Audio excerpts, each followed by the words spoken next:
Le Christ crucifié est le Christ vivant. Le Christ qui vit est celui qui fut crucifié. Ces deux aspects de la vérité doivent à jamais rester unis. Sans la mort, la vie de résurrection n'eût jamais existé. Sans la croix infamante, il n'eût point eu de trône ni de gloire. En Christ, la mort et la vie, l'ignominie et la gloire furent réunies. Il en va de même pour nous.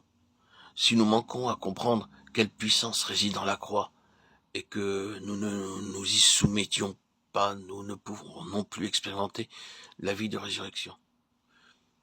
Il est inutile d'essayer de croire en la croix, de la porter, de connaître sa merveilleuse puissance de salut et de délivrance, si l'on n'a pas la foi en un sauveur vivant, ni la joie qui résulte d'une communion personnelle avec lui.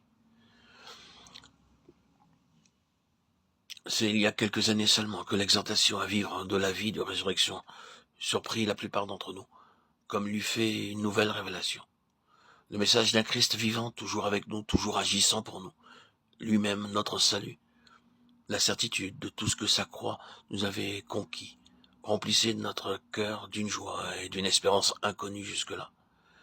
Cependant, cette espérance ne fut pas toujours confirmée, et nous sommes alors demandés pourquoi. Quel obstacle s'était élevé qui avait empêché que notre foi en celui qui est le vivant eût son accomplissement?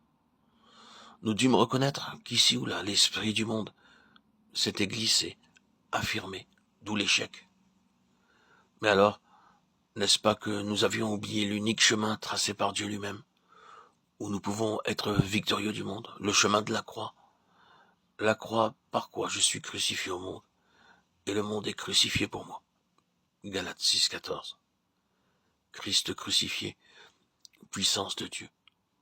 Quand nous, les disciples, nous irons au monde en lui disant, voyez en nous des gens crucifiés avec leur Seigneur, qui à votre égard sont crucifiés, et dont la gloire est d'être crucifiés avec Christ.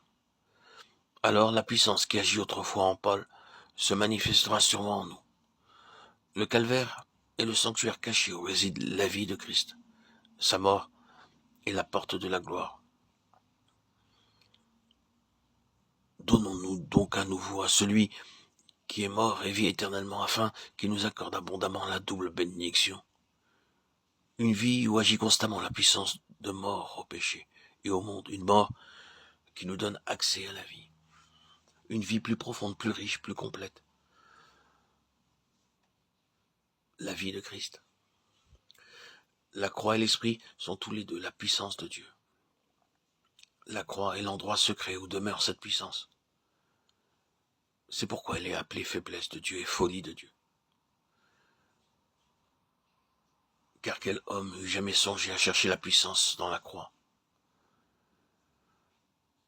Nous devons être rendus participants de tout ce que la croix et la mort de la croix impliquent.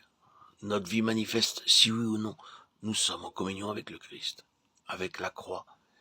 Elle manifeste si nous faisons nos délices de partager avec le Christ ce même esprit de sacrifice, d'abnégation, qui le conduisirent au calvaire. Il est facile d'amener les hommes à accepter une croix toute extérieure, qui ne pénètre pas la vie et ne la transforme pas.